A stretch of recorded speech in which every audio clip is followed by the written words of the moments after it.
seguirá conectando gente. Entonces, daros las gracias y la bienvenida a este webinar que lo hemos titulado Avanzando en el derecho humano al agua y que lleva como subtítulo los riesgos de la privatización en el disfrute de los derechos humanos al agua potable y al saneamiento. Contamos hoy con la participación de Leo Heller, ex relator desde hace tan solo 10 días, ex relator especial de la ONU para el derecho humano al agua y al saneamiento, y él nos presentará su último informe que ha realizado, titulado Los derechos humanos y la privatización de los servicios de agua y saneamiento.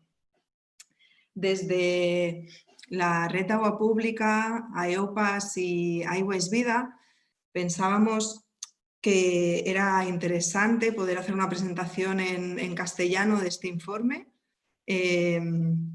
sobre todo por la situación que vivimos en el Estado español, que contrasta con la situación que se vive en la mayoría del resto del mundo en cuanto a privatización. Y es que aquí el 50% de la población recibe agua de operadores privados. Y este porcentaje sube hasta el 80% en Cataluña, por ejemplo, donde el 80% de los catalanes recibimos agua de operadores privados.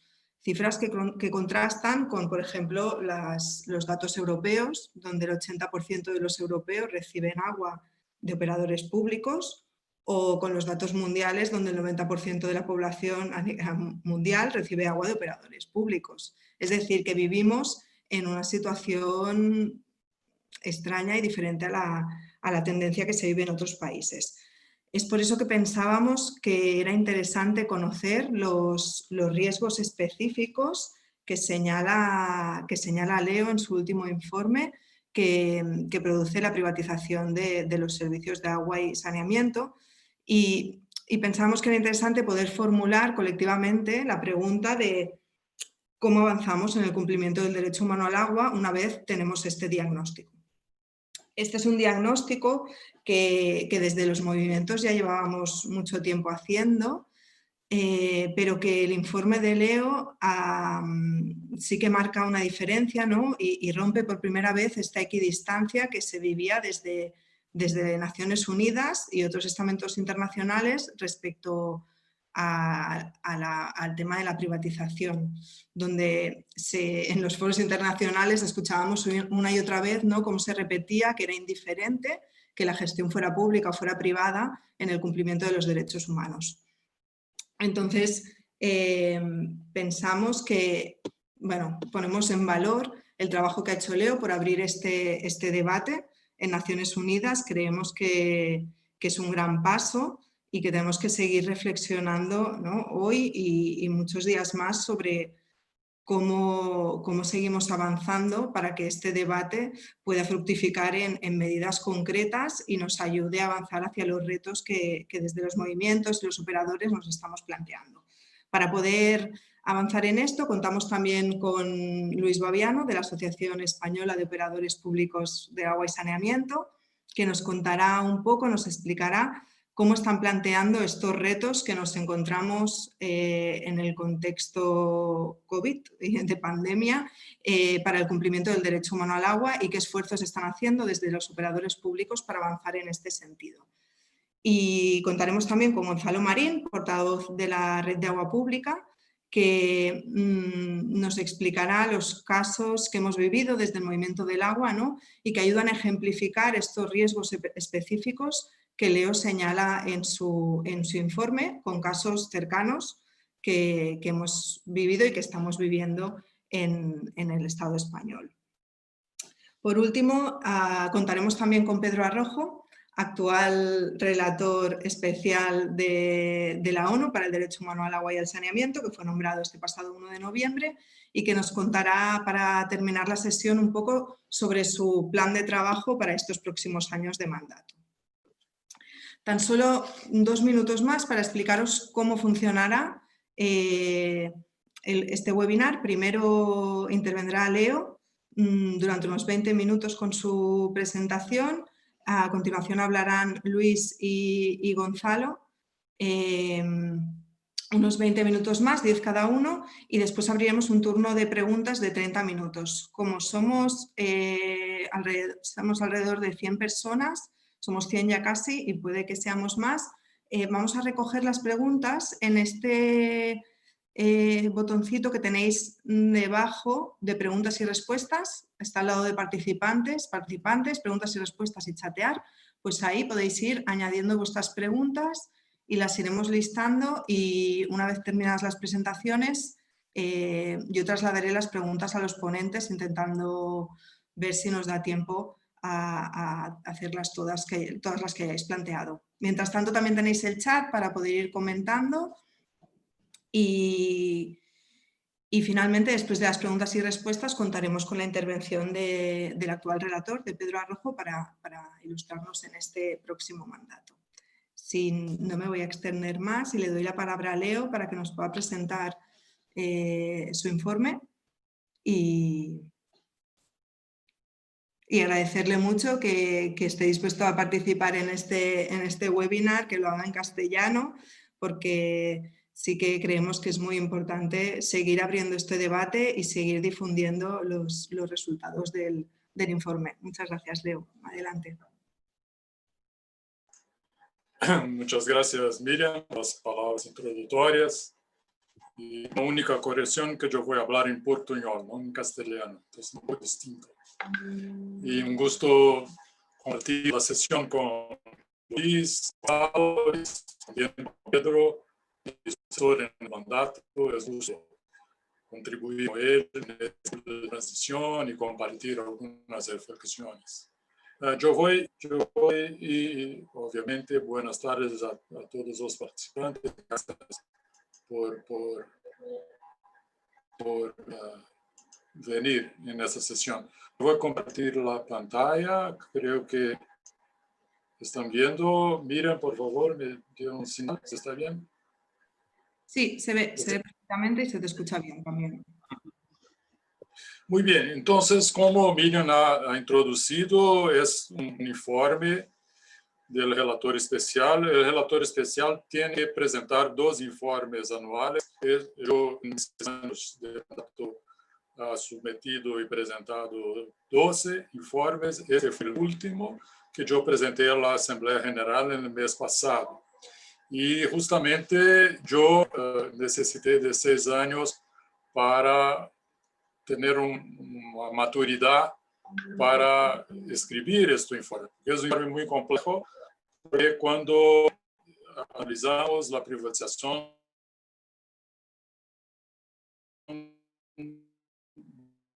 asume unos nuances que tiene que tomar en cuenta en los que el informe plantea.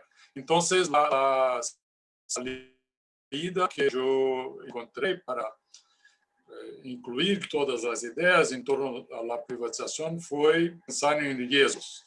No es un informe que plantea que necesariamente la privatización va a violar los derechos humanos, pero la privatización de estos servicios tiene características propias que pueden llevar a riesgos específicos para los derechos humanos, al agua y saneamiento, y también a otros derechos humanos, como el derecho a la salud, a la vivienda, el derecho a la educación, etc.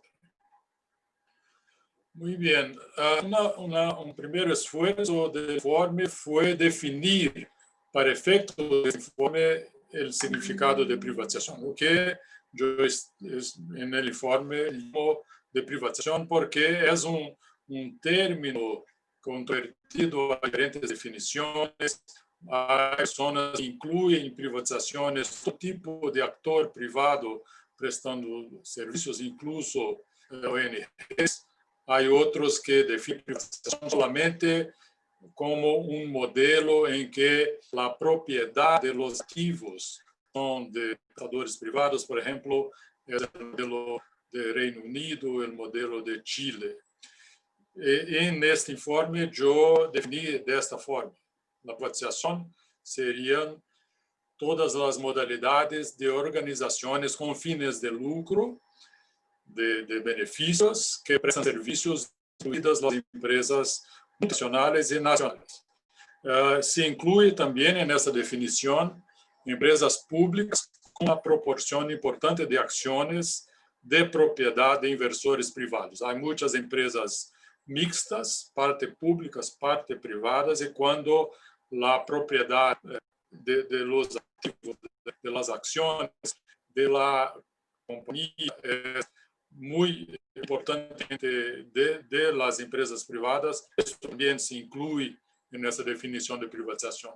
Esa definición excluye prestadores, proveedores informales y comunitarios, organizaciones no gubernamentales y, obviamente, empresas estatales.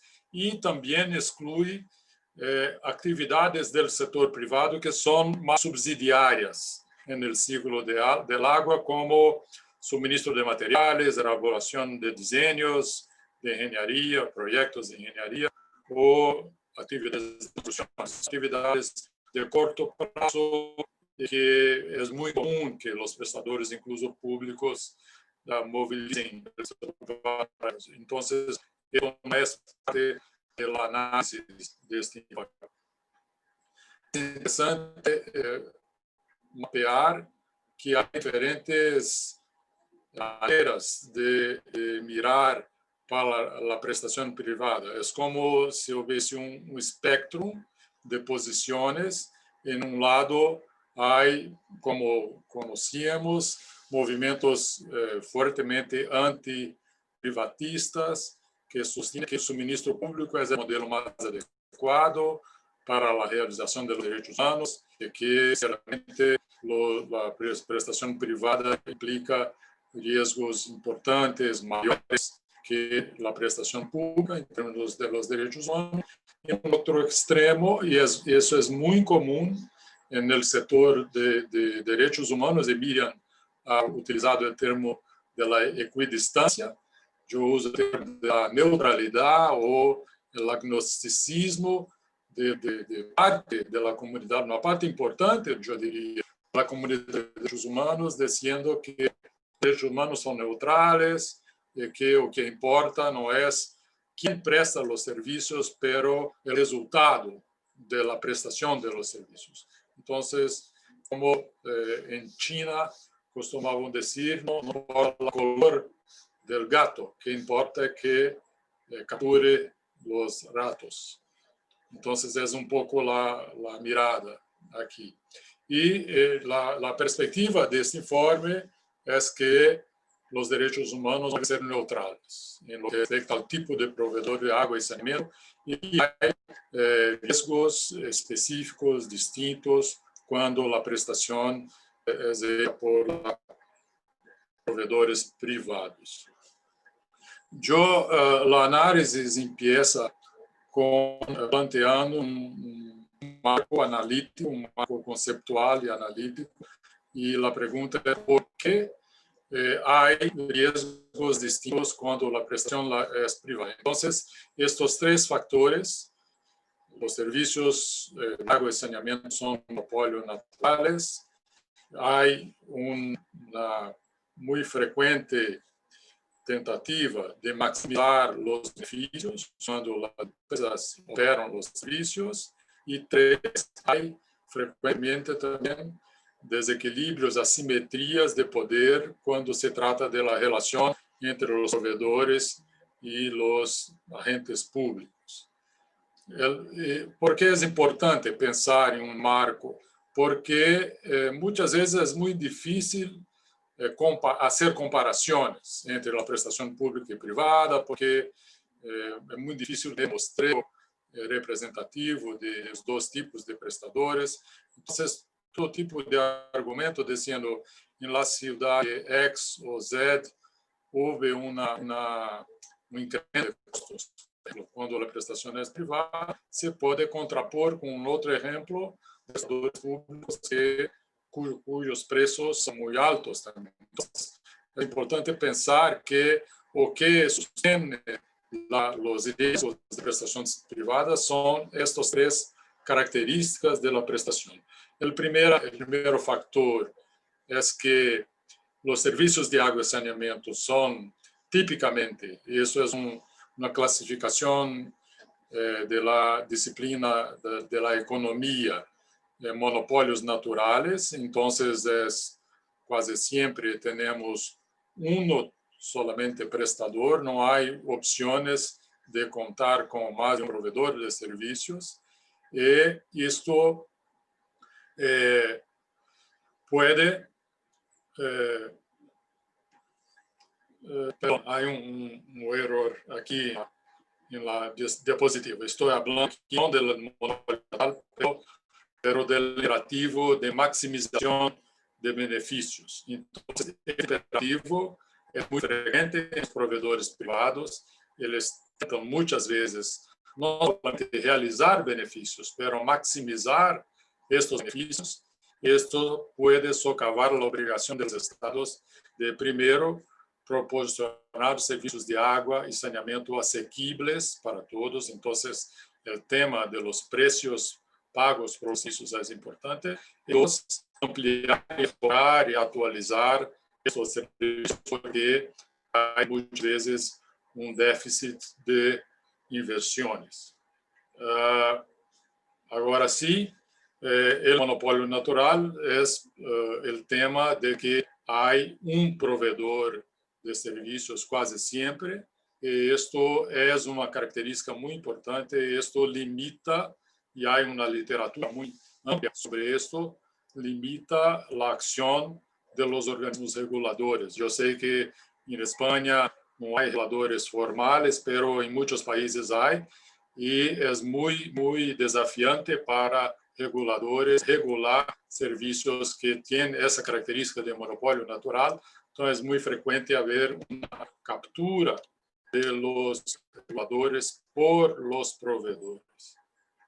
Y tres, los desequilibrios de poder. Muchas veces estamos en situaciones en que las empresas son muy grandes, poderosas, tienen mucha información, mucho poder, y cuando se relacionan con autoridades públicas locales, muchas veces hay una asimetría y muchas veces las compañías se aprovechan de esa situación para tener más beneficios. Muy bien, entonces esto forma un marco de análisis sobre los riesgos. En términos de los riesgos de la privatización para los derechos humanos, con bases en este marco, yo trato de evaluar un conjunto de aspectos. Un aspecto importante para los derechos humanos es la obligación del Estado de realizar progresivamente los derechos humanos usando el máximo de los recursos disponibles. Esta es una obligación muy clave que está muy bien definida por la legislación internacional de los derechos humanos. Entonces, la pregunta es por qué cuando hay privatización esta obligación puede se colocar en riesgo. Hay muchos factores. Un primero, que cuando se transfiere beneficios para las empresas, estos beneficios van para fuera del sector de agua y saneamiento y no son aplicados como podrían ser potencialmente en la mejora de la eficiencia o de las funciones de acceso a los servicios. La segundo riesgo es que las empresas, cuando se orientan por maximizar sus beneficios, invierten poco y muchas veces personas que viven en situaciones de vulnerabilidad quedan sin acceso a los servicios o sin un acceso inferior a la media de la población. Tres, prácticas corruptas que pueden acontecer en el proceso. El informe está diciendo que hay corrupción en los servicios cuando son públicos, pero cuando hay el proceso de selección de empresas, de contratos, y hay muchas evidencias en países desarrollados, en Francia, por ejemplo, de prácticas de corrupción, que significa menos recursos invertidos en el sector de agua y saneamiento. Y 4, hay un canon concesional. Estos recursos pagos para la concesión de los servicios casi siempre no son utilizados en el sector de agua y saneamiento per se. Estamos viendo eso, por ejemplo, en Brasil ahora con una grande ola de privatización de los servicios de agua y saneamiento. Se paga para conseguir la concesión y los recursos van para otros sectores, para carreteras o otros usos no muy transparentes. Un segundo riesgo es el riesgo de afectar la asequibilidad en el acceso a los servicios. Puede haber incremento de precios, eso es muy común, hay muchos casos documentados en la literatura. Yo podría mencionar en Yakarta, en ciudades de Bolivia, en Argentina, en que hubo un aumento muy grande, muy largo de los precios inmediatamente después de la privatización. Un otro tema es que estos aumentos de precios pueden impactar las poblaciones más desfavorecidas, y aquí hay el tema también de las desconexiones. Muchas veces los privados no tienen ningún tipo de cuidado en desconectar los que no tienen capacidad de pago por los servicios. Y un tercer factor es propio del monopolio natural, las dificultades de la independencia de la administración pública en la fijación de tarifas. Muchas veces hay presiones, hay lobbies, hay diferentes mecanismos de los privados de convencer a las autoridades públicas de que se debe aumentar los precios, porque incluso tienen informaciones que son privilegiadas, que no son compartidas con los reguladores. Un tercer elemento sería de los servicios por falta de inversión, o deterioro de los servicios cuando los agentes privados no invierten o que deberían invertir, y cuando los reguladores no son capaces de exigir que la inversión se dé de forma adecuada. Eso puede implicar en más exclusión. Muchas veces los prestadores privados prestan los servicios a las áreas convencionalmente urbanizadas y dejan de prestar en asentamientos subnormales, en áreas rurales, porque son menos atractivos desde el punto de vista económico.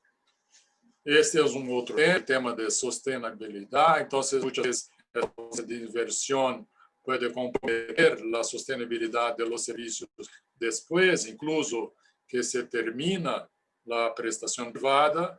Y hay relatos, evidencias de que cuando los contratos se acercan del fin del contrato, las empresas tienen mucha resistencia en invertir porque no tienen garantía de que seguirán prestando los servicios.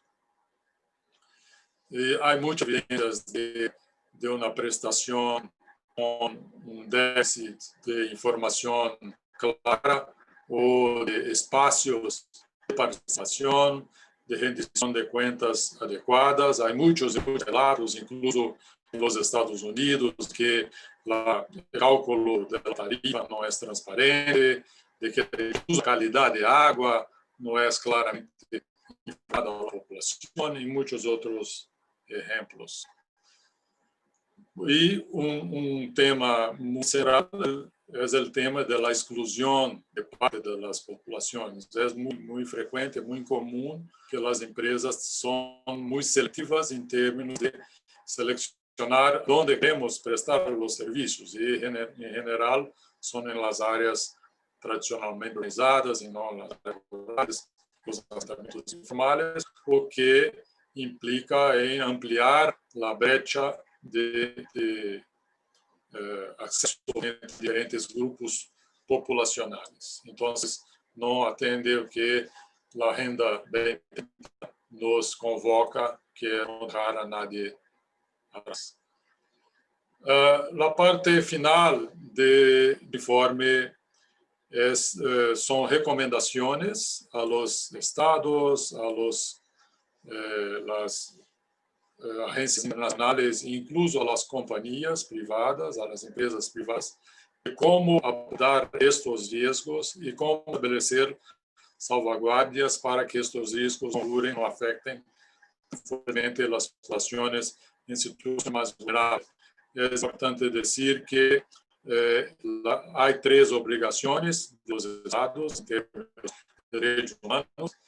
Eles deben respetar, todos que tienen acceso a servicios no deben ter los servicios quitados, por ejemplo, con desconexiones, deben proteger. Entonces, es muy central para este informe, es un rol del Estado impedir con que terceros, cuando delegan la prestación de los servicios, violen los derechos humanos. Entonces, mismo cuando el Estado transfiere para una empresa la prestación de los servicios, sus obligaciones siguen presentes por la legislación de derechos humanos. Y cumplir, dar efectividad a los derechos humanos sería la tercera obligación.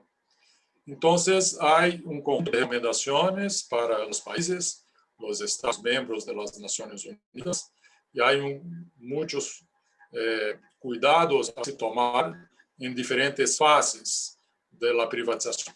La primera, antes de la adopción de la privatización. Entonces, el informe conclama a los países a, cuando consideran privatizar servicios, a hacer un análisis en profundidad com bases nos direitos humanos ao agua e saneamento para mirar se esta opção é adequada ou não. Então, essa fase é muito importante. Muitas vezes, alcalde está tomando uma decisão que vai durar 4 ou 5 alcaldes posteriores vão ter que sostener essa decisão. 2, os contactos são claves também para que se incluyan en los contratos obligaciones de derechos humanos. En la etapa operacional es muy importante que haya una fiscalización, una regulación de los prestadores. Y 4, cuando se termina o hay una renegociación de los contratos, también es un momento muy clave en que se puede, los intereses de la población de los estados pueden ser violados en ese momento. Entonces, son momentos distintos en que se requieren diferentes cuidados por parte de los gobiernos nacionales y subnacionales. En cuanto a los actores privados, ellos deben estar vinculados a obligaciones en materia de derechos humanos y los contratos son un instrumento importante para eso. Es muy raro, muy poco comum que os contratos contienen elementos muy completos de derechos humanos y también una recomendación. Hay hoy una tentativa de vincular las compañías multinacionales y nacionales al marco de los derechos humanos con diferentes instrumentos aprobados en el ámbito de las Naciones Unidas. Entonces, los agentes privados deben evitar la complicidad con situaciones que pueden afectar negativamente al disfrute de los derechos humanos. Y, finalmente, para las instituciones financieras internacionales, como sabemos, varias organizaciones internacionales han desempeñado un papel crítico en la promoción de la privatización en diferentes países, vinculando sus préstamos, sus asistencias técnicas a la privatización de los servicios. Y eso ha sido práctica de las políticas de desarrollo. Hoy día, las instituciones tienen una diferente narrativa, que no más imponen ese tipo de exigencia, pero sabemos que en muchas partes del mundo sigue siendo así. Entonces, la recomendación es que se debe definitivamente prohibirse este tipo de presión a los estados para que privaticen sus servicios de agua y saneamiento. Bueno, yo quedo por aquí. Muchas gracias y me quedo a disposición para el diálogo, un debate con todos. Gracias. Muchas gracias, Leo, por tu presentación. Creo que si ahora puedes apagar el micro.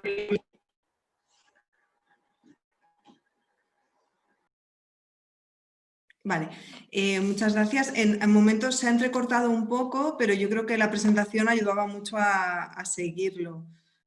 Después, para las preguntas, nos decían que igual con auriculares es más fácil escucharlo. Muchísimas gracias por la presentación, Leo, tan clara y por la contribución del informe que creo que es muy importante. Ahora le damos paso a Luis Baviano para hablarnos desde la Asociación Española de Operadores Públicos de Agua y Saneamiento y contarnos un poco los retos que tienen por delante y cómo están enfrentándolos desde los operadores públicos. Hola, muchas gracias a todas por estar esta tarde en la presentación del informe y especialmente al relator, al ex relator recientemente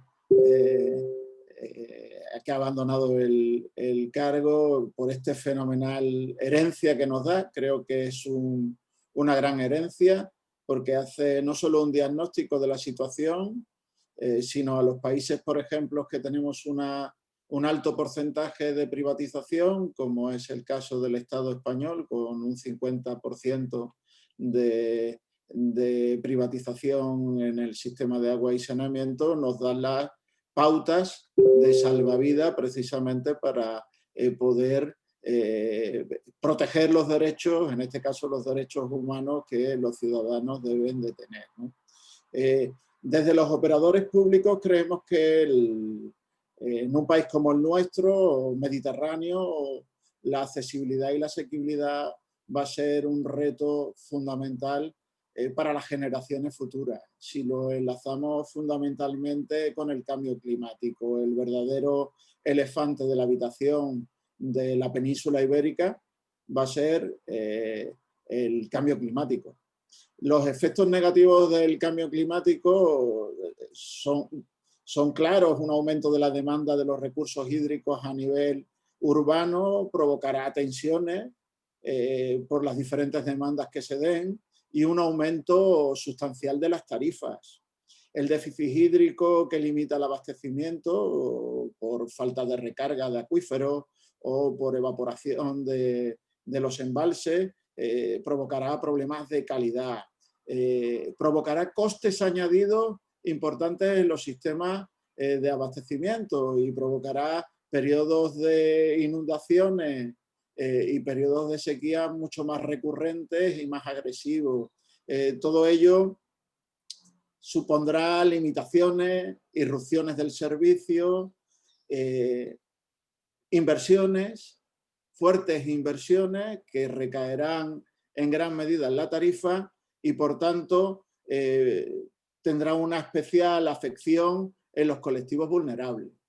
Es decir, la asequibilidad y la accesibilidad van a estar en las prioridades de la agencia ordinaria de gestión del recurso agua en nuestros pueblos y ciudades en un horizonte muy cercano.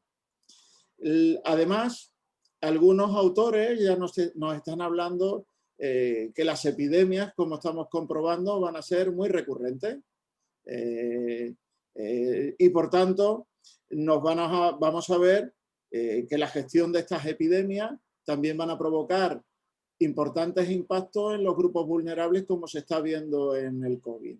El COVID, en los operadores públicos en agua y saneamiento tenemos claramente un problema serio porque tenemos una crisis sanitaria que está desencadenando una crisis social y económicamente enorme, que debemos de tener una mayor regulación y es necesario hacer importantes inversiones si queremos recuperarnos en los próximos meses de todo lo que está pasando y sobre todo si queremos no dejar una herencia de un mundo completamente sin oportunidades a las generaciones futuras.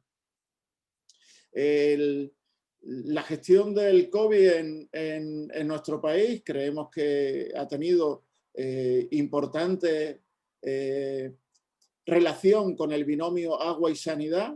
Sin el agua se ha convertido en una auténtica prevacuna en todo el COVID, gracias, entre otras cosas, porque desde principios de noviembre el Estado declaró al agua y el saneamiento como un servicio esencial, que significa, entre otras cosas, una intervención clara en los mercados, garantizar que nuestros proveedores, por ejemplo, nos dieran a precio adecuado unas mercancías y garantizar que esas mercancías nos llegaban a los núcleos operacionales para dar agua a la gente. También dentro de las medidas que se hicieron desde el Estado, hubo un claro gesto en la época que denominamos de confinamiento, de impedir los cortes del servicio de agua y saneamiento. Los operadores públicos, lejos de ver estas medidas como medidas que restringían nuestros servicios, lo vimos como una gran oportunidad para seguir rescatando a gente que hasta ese momento no habíamos pensado demasiado en ello, y hay que ser sinceros. Por ejemplo, nuestro sector hostelero, que generalmente nos ha dado grandes ingresos y que durante la pandemia cayó estrepitosamente su consumo, le hicimos condiciones generosas para poder rescatarlo en medida de lo posible, gracias a exoneraciones de cobro y fondos desplegados por numerosos operadores. Todas estas clases de medidas han sido recogidas a través de la AIWA, para que se vea que el binomio agua, derechos humanos y sanidad han funcionado por lo menos hasta septiembre con unas medidas muy importantes. A partir de septiembre, como sabéis, a finales de septiembre, el escudo social ya no se recogió el tema del suministro de luz y agua. Por lo tanto, ya se permite volver a una situación anterior al COVID, con lo cual la desregulación del sector hace evidente unos fuertes desequilibrios y ponen en peligro a algunos sectores, algunos conceptos expuestos por Leo, sobre todo el tema de la asequibilidad. Y sin embargo, los operadores públicos sí que hemos demandado desde el principio de esta crisis la regulación de esta situación, la regulación a través de las experiencias que ya se tienen, es decir, desde los operadores públicos impulsamos en estos últimos años un mínimo vital, es decir, 100 litros persona y días para agua y saneamiento, exonerados del cobro siempre y cuando los servicios sociales demuestren que pertenecen a grupos vulnerables. Esta medida, para que os hagáis una idea, en una ciudad como Cádiz, una ciudad relativamente pequeña, se están produciendo impagos importantes de 43.000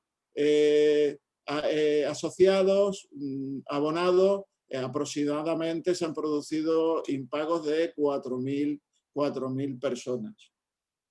El mínimo vital, que funciona bastante bien en ciudades como Sevilla, Cádiz o Córdoba, o todas ellas andaluzas, está aumentando. De hecho, pues, hemos calculado que ese mínimo vital debemos de ampliarlo, su dotación económica, en un 20%. Lo que sí está demostrando es que es un instrumento eficaz. Lo que no entendemos desde los operadores públicos es por qué un ciudadano, si tiene la desgracia de no pertenecer a estos sistemas públicos, por qué no existen este tipo de mecanismos regulados a escala estatal. Entonces, una de las grandes demandas, y así lo hicimos llegar antes que se produjera esta situación, el 10 de mayo, ya lo escribimos al Ministerio demandando esta cuestión, para que el mínimo vital, es decir, el primer paso mínimo del derecho humano al agua, la asequibilidad esté garantizada en un país como España, que no tiene ningún problema tecnológico para dar agua de calidad y en cantidad a cualquier ciudadano. Al margen de esto, también demandamos otra serie de medidas. Indudablemente, avales para que las empresas públicas puedan salir adelante en un momento de dificultad económica, con un aumento exponencial de los cobros. Que el dinero del agua solo pueda ir al agua y no haya cánones concesionales donde la gente pueda aprovechar este momento de crisis económica para privatizar más el servicio, para con ese dinero hacer cosas que nada tienen que ver con el agua. Ese movimiento especulativo va a acabar indudablemente en mayores problemas de accesibilidad y de asequibilidad en el futuro. Sobre todo si lo relacionamos, si pensamos realmente que el elefante de la habitación es el cambio climático. Necesitamos una reducción del IVA, porque Leo en el informe ha hablado muy bien de que la privatización no es solo a través de multinacionales, sino que hay otra fórmula de mercantilización. Una fórmula clara de mercantilización del agua es la recaudación del recibo que sirva para, en este caso, aumentar la recaudación pública con un IVA que no es el súper reducido, sino que es el IVA del 10%. Mientras que otros sectores, como por ejemplo los libros digitales, la tienen al 4%. O el agua negocio, el agua que sirve para producir, por ejemplo, a los grandes regadíos, están exonerados del IVA. Con lo cual esto es una contradicción. La fiscalidad, necesitamos una fiscalidad pro derechos humanos al agua y pro inversión, y no todo lo contrario. La creación del mínimo vital, la creación de un observatorio del agua. En este país no sabemos los números de corte, los números de impago, los números de inversiones necesarias para llegar a tener garantías de futuro. Todo se hace a través de informes que no son estatales. Estamos en una desregulación incluso de la información, con lo cual los diagnósticos se mueven en función del poder que uno tiene dentro de la agenda pública para ponerlos encima de la mesa o no. Está muy claro que las políticas individualistas han despiezado realmente las principales estructuras de la integración de nuestra sociedad, y la principal estructura de integración de la sociedad es lo público, y en el COVID se ha demostrado tanto que es necesario hacer reformas radicales con mayor participación de los valores de lo público. Incluso el Financial Times ha llegado a poner en su editorial la necesidad de este papel central del Estado. Desde AEOPAS creemos que el COVID puede ser un buen motor para abrir la puerta a la discusión de ese salvavidas que nos has presentado, que coincide en no el 100%, sino el 110% con las peticiones que desde el sector público en el Estado español estamos trabajando. Muchísimas gracias y creo que este debate se debe repetir. Hay muchas ideas y yo creo que es urgente su materialización en una ley de base.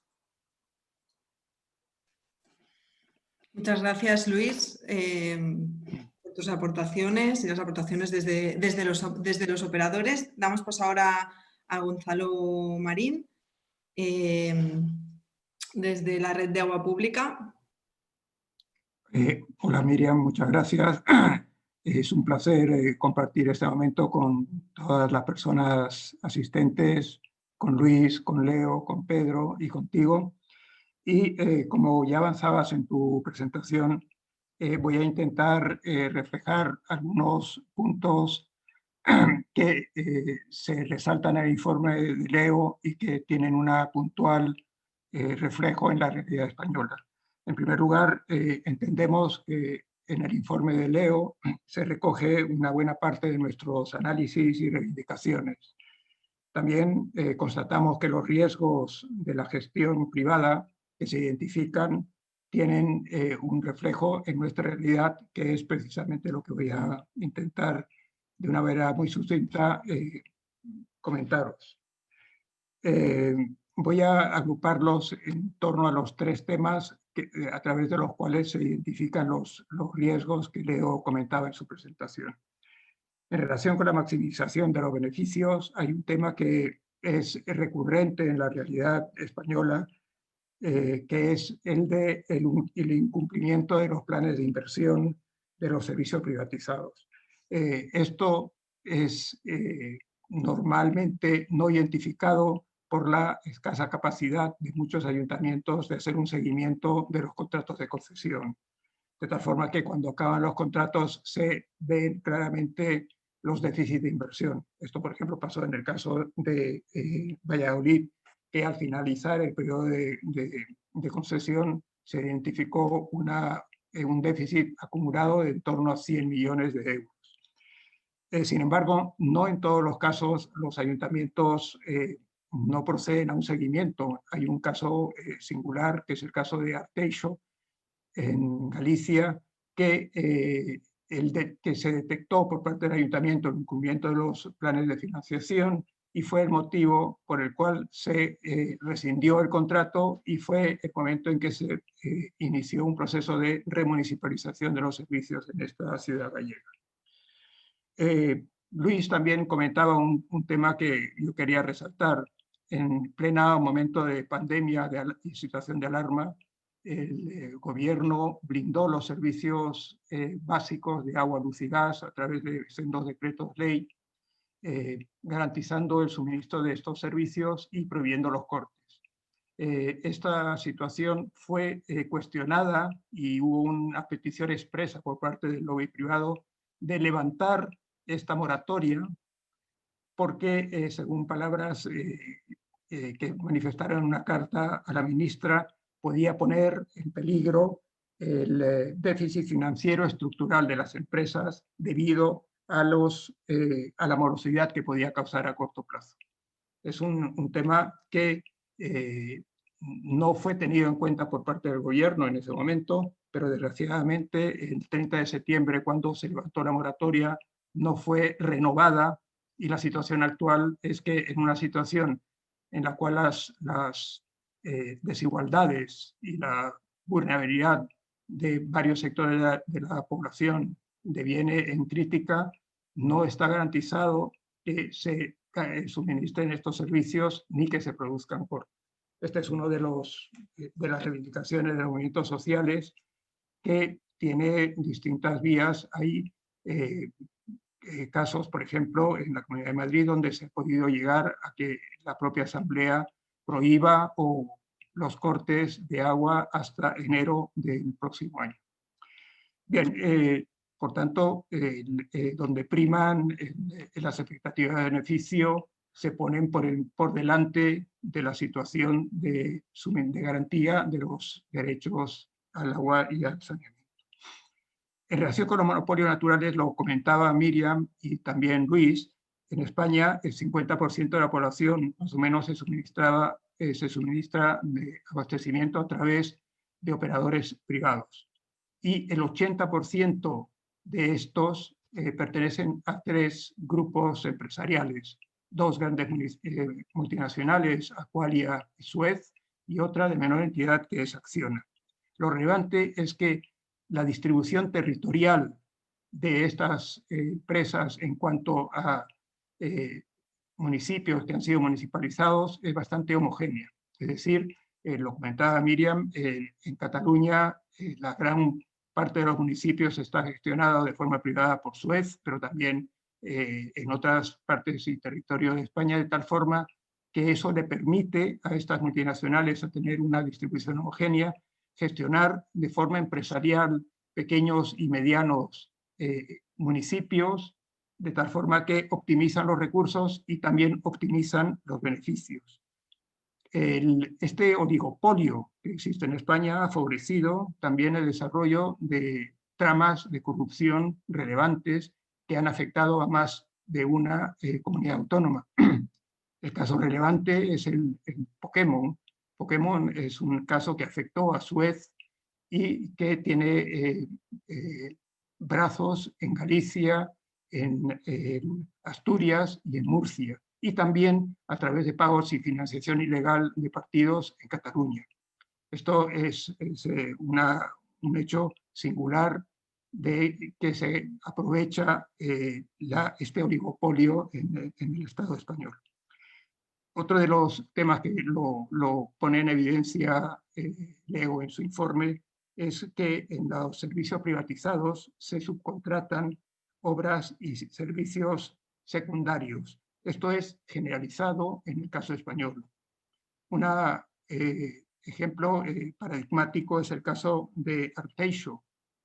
Se descubrió que el total de las obras que habían sido contratadas en esta ciudad, el 92% pertenecían al grupo de Aqualia y habían sido contratadas con precios sobrevalorados entre el 25 y el 245%. Es decir, aquí hay una connivencia y también qué linda vamos en la corrupción.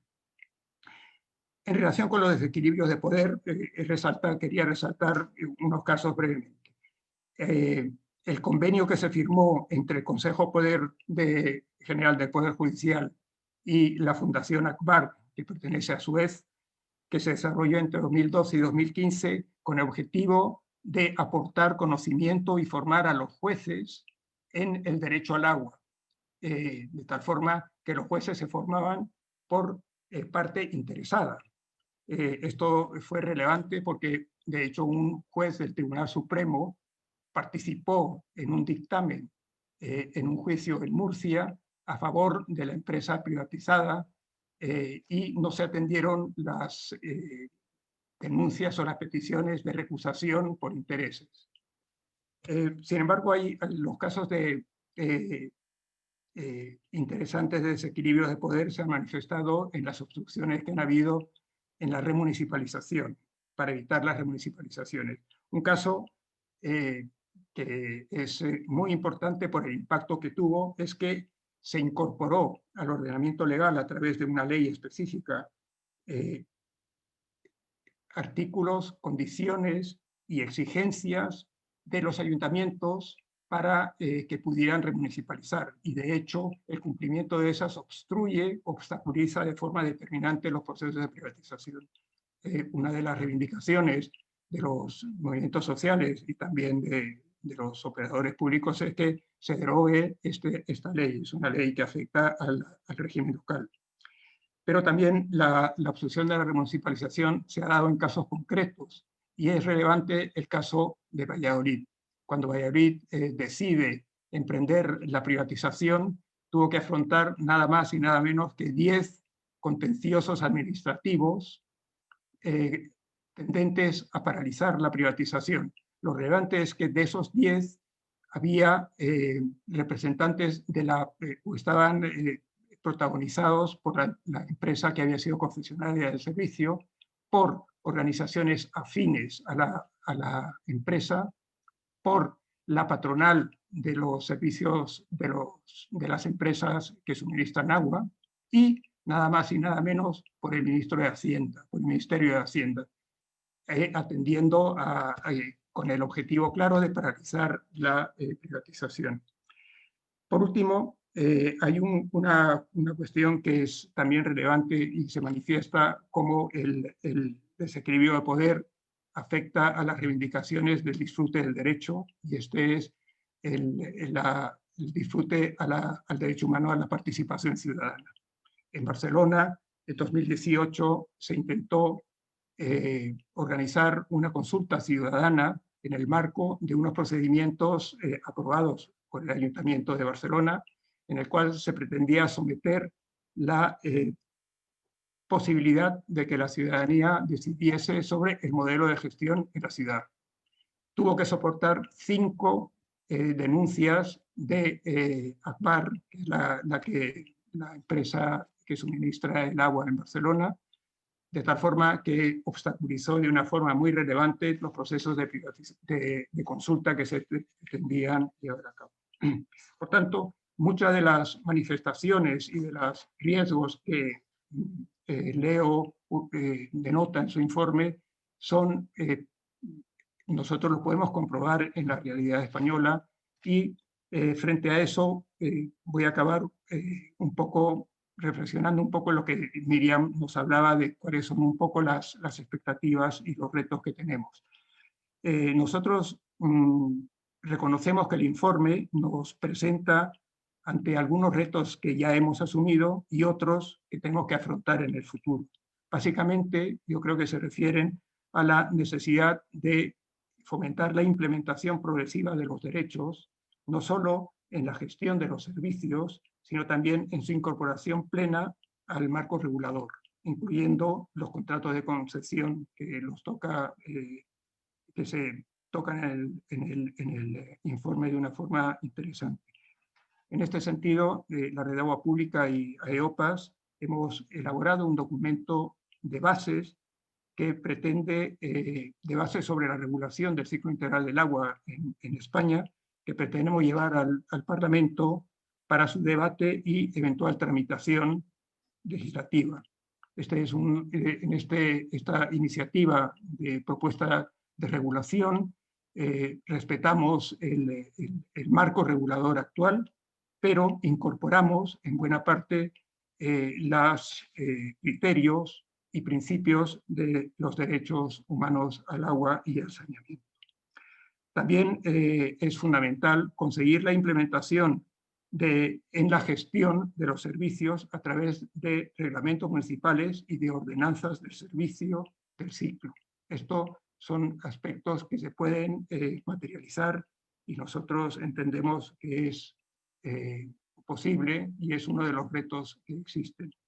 Por supuesto, conseguir el reconocimiento en el ordenamiento legal de los derechos humanos al agua y al saneamiento es otro aspecto, como también lo es aquellos elementos que nos pone a la orden del día la crisis del COVID-19, que se reflejan en la garantía del acceso al agua en los asentamientos informales y en los asentamientos de trabajadores del campo, los temporeros, que para la Red de Agua Pública implica el establecimiento de nuevas alianzas con otros movimientos que trabajan en el ámbito de la defensa de los personas y colectivos muy condicionados por la pobreza extrema. Y la última cosa que quería reseñar, Miriam, no sé si me he pasado, pero es que también tenemos el derecho a la participación activa, libre y significativa por parte de la ciudadanía como uno de los retos importantes. Luis ya comentaba el tema del observatorio. Nosotros entendemos el observatorio como un instrumento de participación ciudadana, pero también hay otras formas de participación que deberíamos o que debemos considerar incluso a través de medidas normativas. Un referente entre los instrumentos de participación en España entendemos que es el Observatorio del Agua de Tarrasa, que aporta un nivel de reflexión y de concreción importante y que precisamente se formó y se conformó en el proceso de remunicipalización de Tarrasa. Gracias. Muchas gracias, Gonzalo, por este retrato, ¿no?, de la realidad que tenemos en el Estado español y por estos retos que apuntas, ¿no?, estos retos y estas experiencias que nos ayudan a dibujar. Así que te habías pasado un poco, pero está bien, porque era importante. Para empezar el turno de preguntas, si tenéis preguntas, recordad, lo podéis escribir en el apartado de preguntas y respuestas, las vamos recogiendo. Si no, empezaré con una que nos ha llegado por correo de Juan Alberti. Tenemos unos 15 minutos para hacer preguntas, y así que si queréis hacer alguna, escribidlas ya y cerraremos, ¿vale? Porque con las que tenemos yo creo que ya llegamos. Leo la primera de Juan Alberti. Nos decía, del informe del señor Leo Heller se desprende que la privatización de la gestión del agua pone en grave riesgo el derecho humano al abastecimiento y al saneamiento. En países como España, con suficiente capitalización pública y tecnología disponible, ¿no debería impulsarse un proceso de remunicipalización? En países donde no se disponga de tecnología o capitalización suficiente, ¿no debería revertirse los contratos de gestión en contratos de operación de forma que la gestión del recurso quede siempre en manos públicas? Además de actos como este, ¿cómo se va a alertar a las comunidades del grave riesgo para el derecho humano al agua, al abastecimiento y al saneamiento del agua? ¿Qué comportan los procesos de privatización de la gestión? ¿Qué consecuencias tiene este informe en las diferentes agencias que trabajan por el agua en Naciones Unidas, las cuales han procurado por mantener la equidistancia respecto a la cuestión de los modelos de gestión cuando no se han sometido a las influencias de las multinacionales? Lo copio aquí en el chat también, para que lo podáis leer. Y os doy la palabra para responder esta primera pregunta, porque hay varias en ella y creo que puede dar. ¿Quieres empezar tú, Leo? Gracias. Bien, en verdad son muchas preguntas, pero yo voy a intentar. Yo empiezo al final, que pregunta sobre el impacto del informe en las Naciones Unidas. Yo diría que es siempre muy desafiante mirar impactos. No controlamos quién va a utilizar y cómo va a utilizar los informes. Yo veo que hay un buen movimiento en las Naciones Unidas en términos de incorporar más fuertemente el marco de los derechos humanos al agua y saneamiento en las agencias que con el tema de agua y saneamiento. Sobre todo hay una organización denominada ONU Agua, Naciones Unidas Agua, UN Water, que es la organización que son aguas de las diversas agencias que trabajan con agua, y ONU Agua está trabajando en términos de establecer una hoja de ruta para incorporar más fuertemente los derechos humanos en sus actividades, en sus discusiones, en sus informes. Entonces, eso que puede ser una ventana para estar más fuertemente sobre la educación. Hay que decir que las tienen una gran influencia en estos foros, discusiones en el ámbito de las Naciones Unidas y en el ámbito de las agencias relacionadas al agua. Por ejemplo, en esa organización UN Water, las representación de las empresas son miembros y tienen una presencia muy fuerte. Un otro punto que yo plantearía es que hay un creciente movimiento de que la comunidad de derechos humanos discuta con más profundidad el tema de la educación. Hubo un evento un mes atrás llamado Enough is Enough. Yo creo que en español fue traducido como Ya Basta. En este evento participaron 9 relatores especiales de diferentes áreas, discutiendo justamente la importancia de tener más fuerte el público en la prestación de servicios. Entonces, el relator actual y 2 anteriores de extrema pobreza participaron, una relatora anterior de vivienda, el derecho a vivienda, la relatora actual para el derecho a salud y la relatora actual para el derecho a educación, y yo mismo. Y también Pedro ha hablado unas pocas palabras en el final. Entonces, 9 relatores están con una cierta convergencia en términos de que los derechos humanos deben discutir muy fuertemente el impacto de la privatización en los derechos humanos en diferentes áreas, no solamente en agua y saneamiento. La pregunta sobre o que España debe hacer, yo tengo una cierta dificultad de ser un poco muy prescriptivo en términos de lo que hacer. Yo creo que es muy contextual.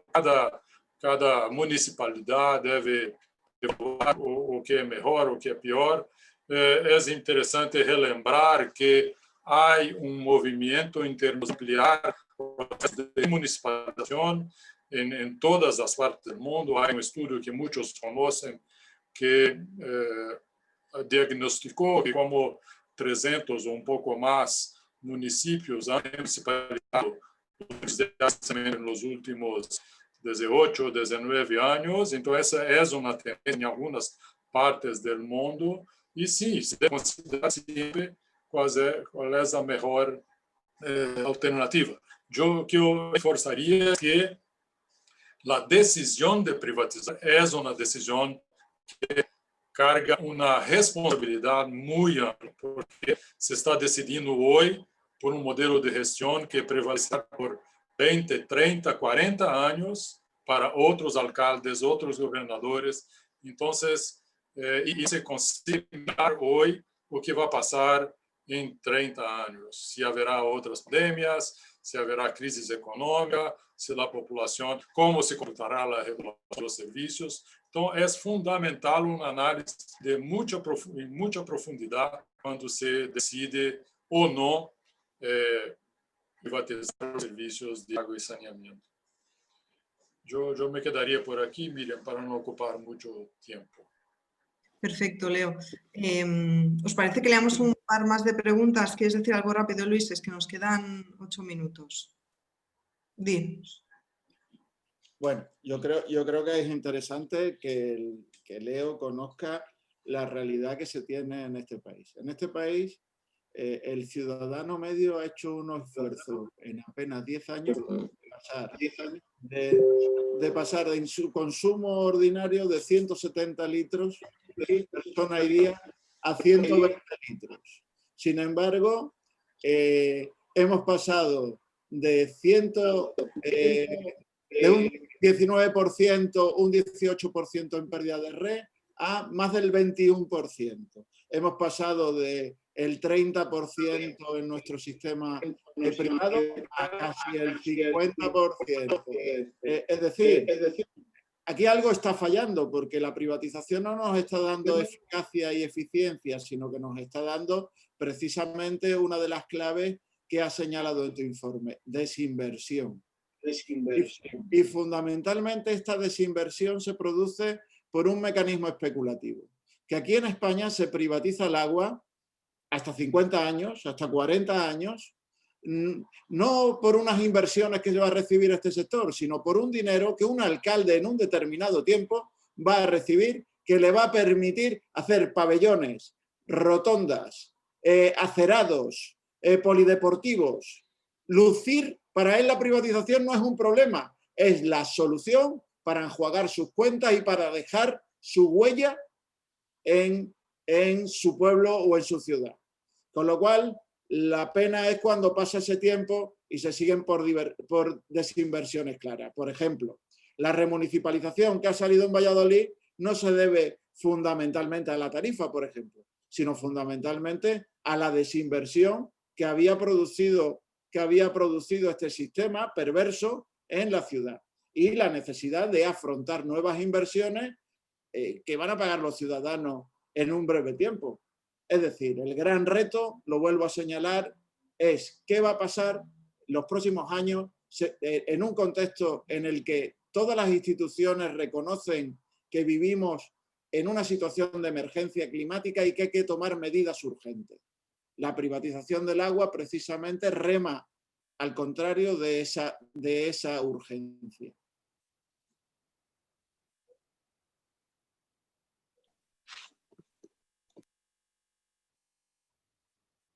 Gracias, Luis. Tenemos varias preguntas y no va a dar tiempo a responderlas todas.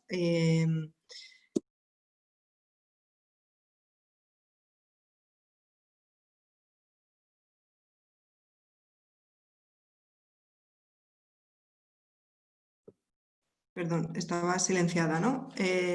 Digo que tenemos varias preguntas, las estoy copiando en el chat. Leo, si puedes, creo que va a ser más rápido si tú las lees que si yo leo todas. Y si puedes hacer una reflexión final los tres sobre las preguntas. Hay una respecto a las reacciones de los diferentes sectores que pienso que es interesante. Y bueno, y hacemos una ronda final de 2 minutos cada uno antes de dar paso a la intervención de Pedro final, si os parece.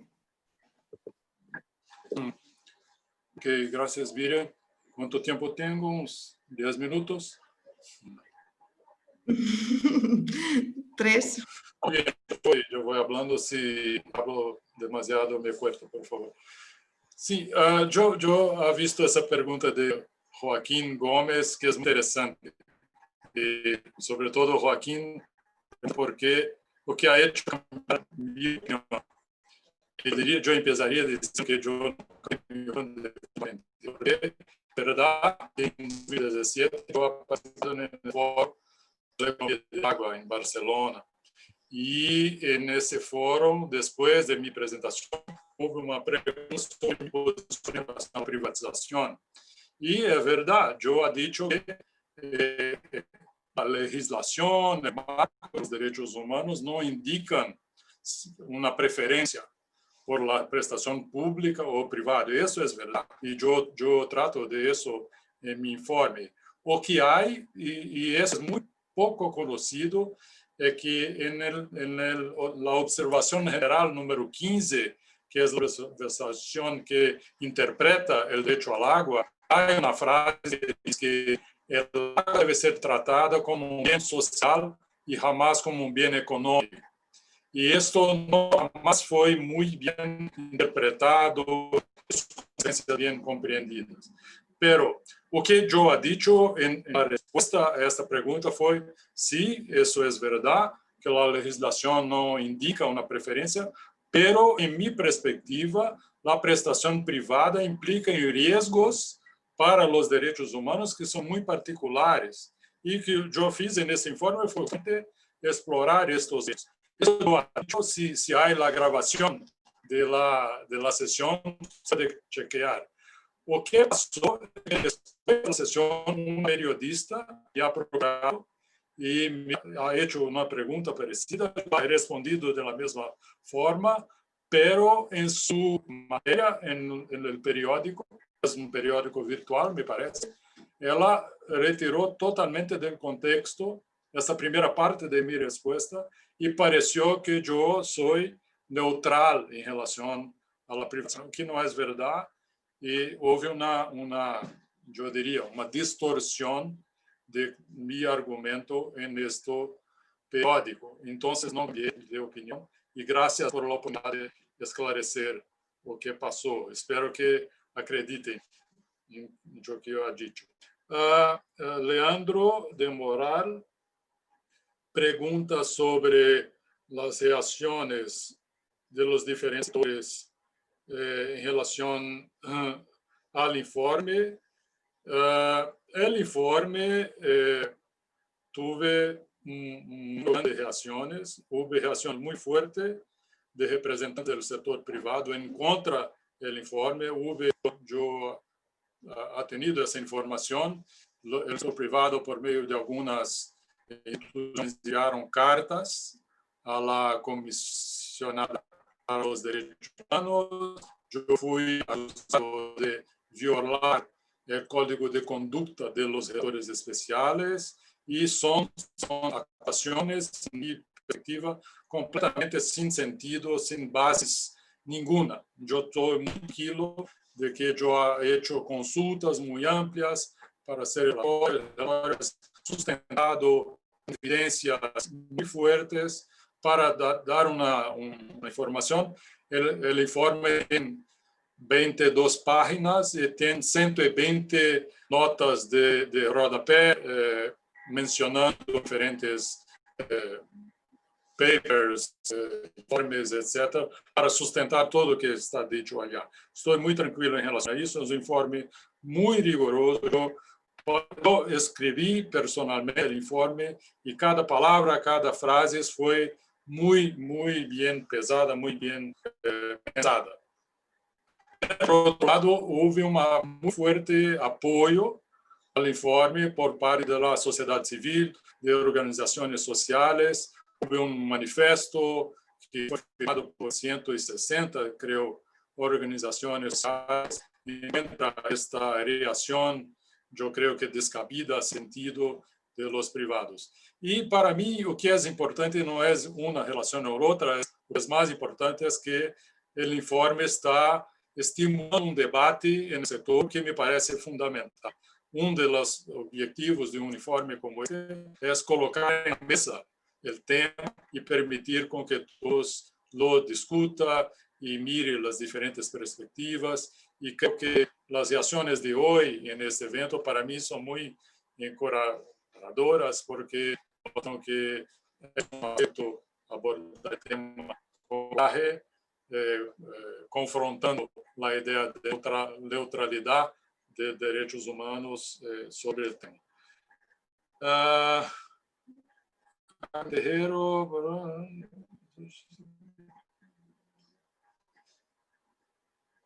sí, yo creo que no es propiamente una pregunta, es una afirmativa. Hay una pregunta para Mariano. Sí, yo creo que una repetición. Sí, hay una pregunta, Antonio, creo, el agua no es un activo mercantil, es un derecho humano en España, caminamos hacia un proceso constituyente, debemos incluir y esclarecer el público. Sí, ese es un tema importante, la inclusión de los derechos humanos al agua y saneamiento en las constituciones y también en la legislación nacional es fundamental. No es suficiente para garantizar el cumplimiento de los derechos humanos, pero es un paso para eso. Desafortunadamente, en la Constitución española estos derechos no están incluidos. Hay un conjunto de países que incluyeron. Chile hoy está discutiendo una nueva Constitución, fue aprobada en un referendo una nueva Constitución. Yo estoy a par de que el tema del derecho al agua y saneamiento está en la mesa para incluir en la Constitución. Entonces, creo que ese es un movimiento por parte de las organizaciones de la sociedad civil que debe presionar la legislatura, los gobiernos para legalizar los derechos humanos. Importantes repercusiones en términos de la justicia de los países reconocer estos derechos, pero también como una base para la formulación de las políticas públicas en los países. Yo creo que quedo por aquí, Miriam, no sé si leo todo, pero si hay algo muy central y si quieres plantear, yo estoy a su disposición. Muchísimas gracias, Leo. Yo creo que está genial. Hoy no hay más preguntas al final. Luis o Gonzalo, si queréis hacer... A vosotros sí que os pediría un minutito final porque ya nos vamos a ir, ¿no? Yo simplemente agradecer el informe, la herencia que nos ha dado Leo. Creo que es un informe riguroso, un informe que habla de riesgo y un informe que enfatiza en la necesidad también de crear salvavidas ante estos peligros. Y ahí está la clave, en debatir sobre estos salvavidas, sobre todo en un país como el nuestro, donde ya el 50% está privatizado, y eso es una realidad que se impone, una realidad que hasta ahora se ha hecho desde el no debate, y a partir de ahora esperemos que se haga desde el debate.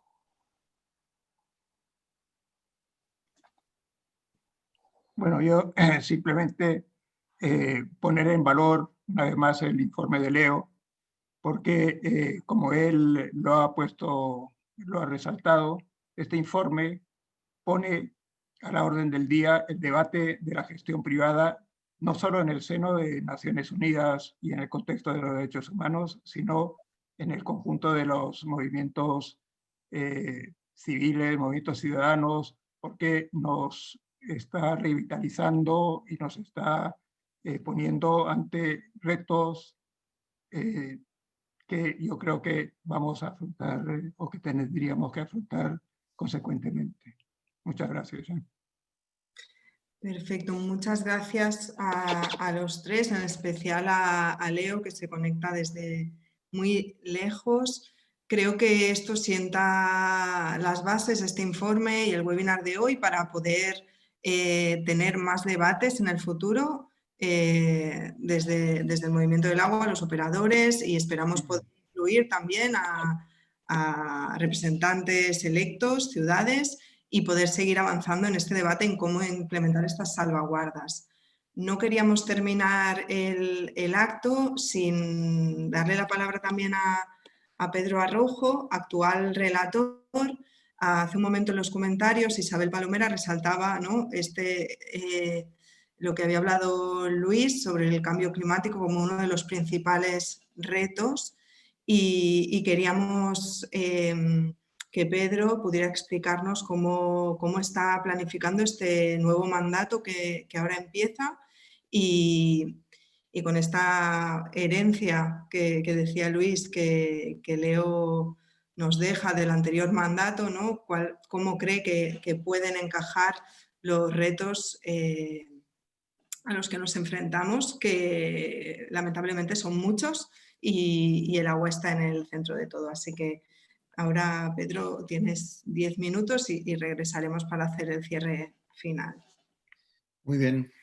Bueno, pues ante todo agradeceros de corazón, pues bueno, la confianza, no solo ahora y en este acto, sino un poquito, bueno, pues estoy en este cargo pues porque, bueno, los movimientos sociales han empujado, ¿no? Deciros que ciertamente el sentimiento que más me preside en todos estos días, ya desde que el 1 de noviembre tomé cargo ya un poco de mis funciones, es el sentimiento de vértigo, de sentirme un poquitín abrumado, ¿no? Ante un reto que siempre digo, estos últimos días lo repito mucho, ¿no? Resulta tan desbordante como al mismo tiempo ilusionante y motivador, ¿no? Pero bueno, ante ese vértigo, lo que también insisto es que estoy absolutamente convencido, y lo siento así, que no estaré solo. O sea, esto no es labor de Superman que llega y resuelve los problemas de la humanidad, sino que en el fondo pues soy simplemente uno más entre un montón de gente que me colocáis en un momento determinado en un puesto de mayor visibilidad, ¿no? Pero me voy a sentir y me siento muy acompañado pues por los miles y miles de luchadores, de luchadoras por los derechos humanos, de defensores y defensoras de los derechos humanos, y de las organizaciones que se articulan, en este caso en la RAD, ¿no?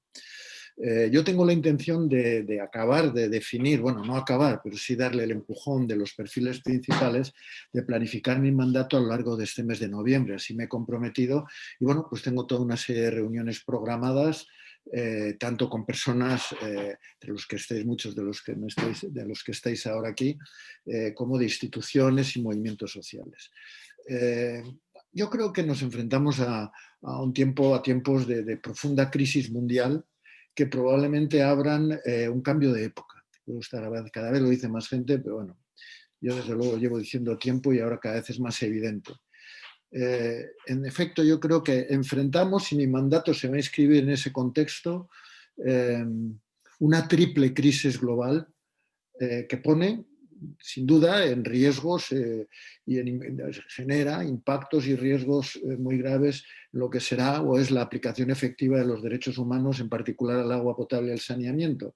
La crisis del cambio climático, la crisis climática, la crisis de salud pública derivada, en este caso, de la COVID-19, y la crisis de gobernanza democrática bajo la presión de la lógica de mercado y de financiarización, en este caso de servicios públicos como los de agua y saneamiento, vinculados nada más y nada menos que a la gestión y a la garantía de los derechos humanos, ¿no? Que es el tema que ha abordado Leo Heller en este último informe, que me parece muy importante, en efecto, ¿no? En este contexto, yo creo que este cambio de época que se avecina requiere, entre otras muchas cosas, fortalecer la aplicación efectiva de los derechos humanos en el contexto global, ¿no? Como núcleo esencial de lo que podríamos llamar los valores democráticos a nivel global en el mundo. O sea, yo creo que los derechos humanos pasan a ser no simplemente un reflejo de lo que se consiguió tras las guerras mundiales, ¿no? Sino que pasa a ser el núcleo duro de lo que puede ser una visión democrática del global, ¿no? Obviamente transversalizar, asumir la perspectiva de género el gender mainstream que dicen los ingleses es una clave de ese cambio de época y yo creo que ya poca gente lo duda, ¿no? Pero yo creo que también hay una labor fundamental en la que a mí me tocará un trocito, junto a todos vosotros y vosotras, que es empoderar a los más vulnerables en esa visión, digamos, de cómo avanzamos a una visión de valores democráticos, cómo empoderamos a los más vulnerables, en este caso, como defensores y defensoras de los derechos humanos, ¿no? En una línea que yo creo que debe también ser una de las claves que fortalezca Naciones Unidas en la perspectiva de ese reto democrático a nivel global, ¿no? Y por último, una cuestión también general, consideración general, que yo creo que en la que me siento un poco llamado a desarrollar particular atención en el mandato, es entender claramente y saber explicarlo, saber involucrar a todo el mundo en ello, que garantizar el acceso universal al agua potable, el acceso efectivo al agua potable, está indisolublemente unido, no será posible si no avanzamos de forma decidida en la recuperación del buen estado ecológico de nuestros ecosistemas. Es decir, la vinculación de los valores sociales y ambientales en este reto, digamos, en estos retos que se presentan de cambio de época, es absolutamente fundamental. Y el agua es una excelente plataforma pedagógica para entender esa vinculación inexorable entre lo social y lo ambiental, que en este caso se vertebra en ese núcleo duro que son los derechos humanos.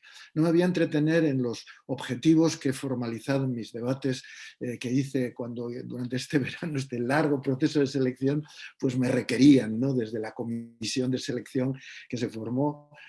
No os voy a aburrir con eso porque no hay tiempo, ¿no? Pero sí os diré que esta planificación del mandato, ¿no? Y particularmente del primer año, se vertebrará ahora en este primer año en la obligación que cada año hay por parte de los relatores de promover, de hacer, de desarrollar dos grandes informes. En mi caso, prácticamente ya tengo decidido que los dos grandes informes van a ser, que se presentan el uno ante el Consejo, el plenario del Consejo de Derechos Humanos en Ginebra, y el otro ante la Asamblea General de Naciones Unidas en Nueva York.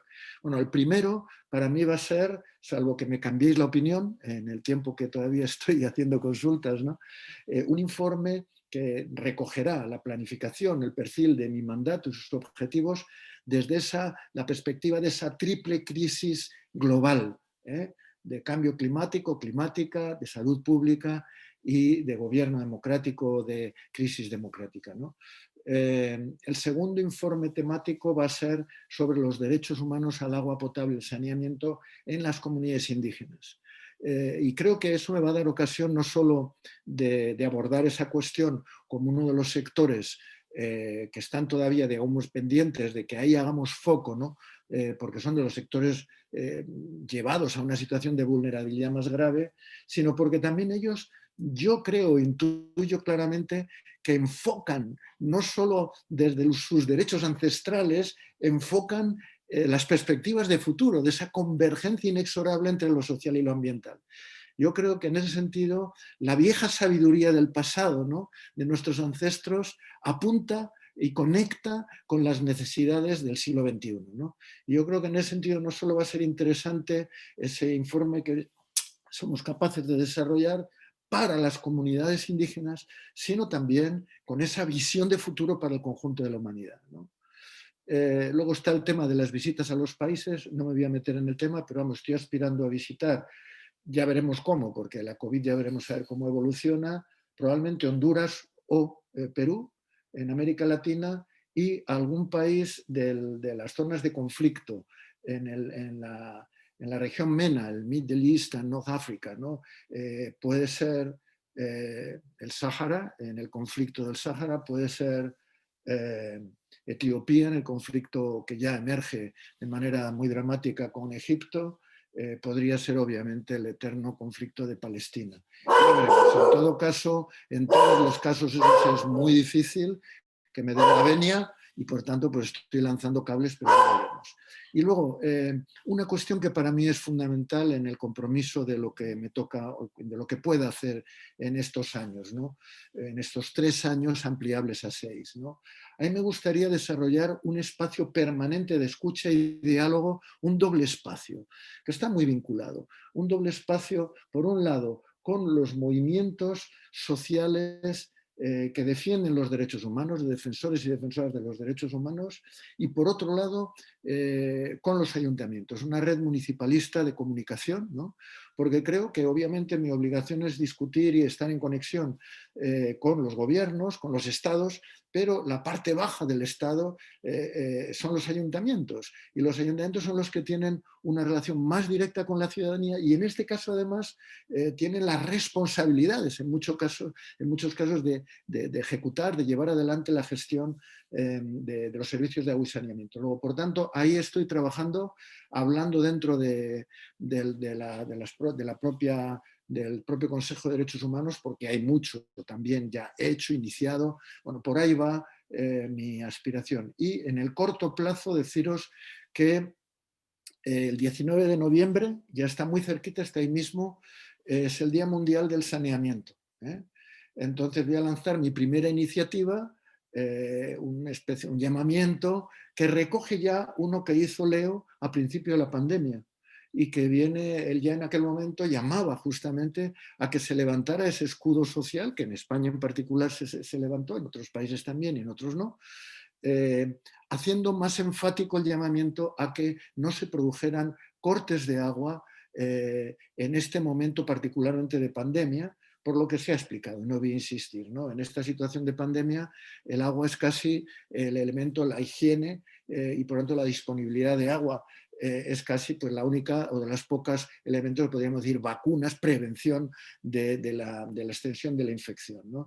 Y entonces es reiterar ese llamamiento. La pandemia, lejos de irse, se ha recrudecido y por tanto es oportuno en este 19N volver a llamar a todos los gobiernos a que se establezcan normas que prohíban los cortes de agua a personas, familias en situación de vulnerabilidad. Ese llamamiento va a los gobiernos, pero voy a hacer todo lo posible para que ese llamamiento llegue también a las autoridades estatales, en los casos de los países federales o autonómicos en España, y ayuntamientos, ¿no? Por lo que he dicho ya, ¿no? Yo quiero también abrir un buzón permanente que empezaría ahora, pero se abriría de manera permanente para recibir denuncias, quejas e información permanente sobre este tema. Es un tema muy parcial, pero muy significativo. No es el único problema el de los cortes de agua, familias vulnerables, pero creo que es muy concreto y ya he empezado a encomendar trabajo para que en el ámbito de América Latina, por ejemplo, tener en un mucho plazo información lo más exhaustiva posible en este sentido y extender luego esa información a nivel global, ¿no? Respecto al informe que habéis presentado, que se ha presentado aquí, de Leo, decir que, bueno, yo me he mantenido un poquitín así como en un segundo plano, porque él abría brecha, ¿no? Pero bueno, sabéis perfectamente lo que pienso sobre el valor enorme de este informe. Yo creo que me valdrá la pena arbitrar toda una dinámica muy vinculada a la participación, que vendría a ser una línea de intervención en este tema de profundización de lo que ya Leo plantea, en lo que podría ser avanzar en la democracia hídrica, ¿no? A través de la participación, la transparencia, que de nuevo me van a poder decir que desde el privado también se puede hacer. Bueno, hagámoslo, a ver cómo, ¿no? Cómo lanzamos eso. Bien, el día 1, 2 y 3 ya estáis llamados. Se organizará 2 y 3 de diciembre justamente unas audiencias públicas, una en español, otra en francés y otras 2 en inglés, para colectivos sociales, movimientos sociales, para justamente debatir esa tormenta de ideas que inspiren esos 2 primeros informes temáticos que tengo que empezar a trabajar ya, que de hecho ya empiezo, ¿no? Y por lo demás, nada, pues sabéis que estoy a vuestra disposición. Gracias por vuestro empuje y menudo marrón que me habéis metido. pero es una maravilla. Gracias, Pedro, por acceder a explicarnos cómo estás pensando y planificando el mandato que se viene. Muchísimas gracias por acompañarnos hoy. Te seguiremos de cerca y agradecer a Leo también, ya para cerrar, su excelente labor durante estos años, mantener el contacto, estar en permanente contacto con todas las partes, escuchar a todos, y esto nos ha llevado, ¿no?, finalmente a este informe que creemos que es muy riguroso y que nos ayudará realmente a dar un paso adelante y a poner este tema, a seguir poniendo este tema en el debate, tanto a nivel global como ayudarnos a bajarlo a nivel local. Desearle mucha suerte y que puedas descansar ahora un poco después de estos últimos meses tan intensos. Para nosotros, ¿no?, a Luis y a Gonzalo, agradecerles mucho estas pistas que nos dan de hacia dónde tenemos que tirar. Yo creo que aquí nos vamos, al menos yo, y espero que muchas de vosotras, con muchos deberes, ¿no?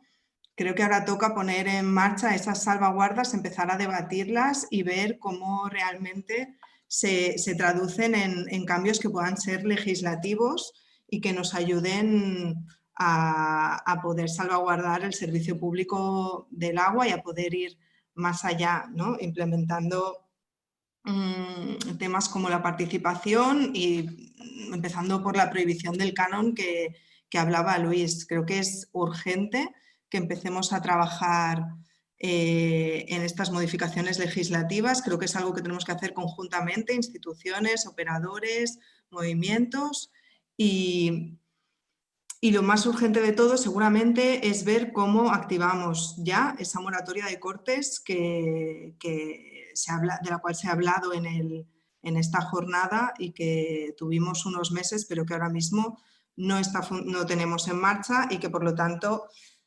seguimos teniendo familias vulnerables desprotegidas, y que lo que sí que es urgente es cuanto antes recuperar esa moratoria de cortes y ver cómo protegemos a todas las familias que son susceptibles o que ya están sin agua o que son susceptibles de quedarse sin agua. Y más a largo plazo ir trabajando en estas modificaciones legislativas que se traduzcan en una reducción significativa de los riesgos que hoy en día tenemos en vigor debido a la privatización. Agradeceros mucho a todas la participación. Pedro, un apunte final. Sí, en esa idea, cuando dices moratoria, se me ha olvidado comentarlo porque lo voy a insistir, lo insisto mucho. Ahora pensamos en moratoria, pero hagamos de la necesidad virtud. Lo que ahora es una necesidad más enfática por la COVID es un derecho humano que debe estabilizarse para el futuro. Cuando no haya COVID, no se puede cortar el agua a una familia en estado de vulnerabilidad. Y yo creo que eso lo entendemos mejor ahora. Igual que entendemos mejor ahora una cuestión tan importante como que el agua y el saneamiento es la piedra clave del sistema público de salud. Y estamos hablando de cómo fortalecer el sistema público de salud. Bueno, pues metamos esa piedra clave porque es absolutamente esencial. Hagamos de la necesidad, de la urgencia de la COVID, virtud para el futuro. Totalmente. Muchas gracias, Pedro. Yo creo que tenemos ejemplos. Luis apuntaba al mínimo vital. En Cataluña tenemos la ley 24/2015, así que los ejemplos ya están funcionando y necesitamos trabajar todas juntas y empujar para ponerlos en marcha. Así que, bueno, espero que nos encontremos pronto en otros foros para ir poniendo en marcha estos mecanismos. Gracias a todas. Gracias, Leo, Pedro, Gonzalo, Luis. Gracias a todos. Chao, suerte. Luego, suerte. Hasta luego, Leo.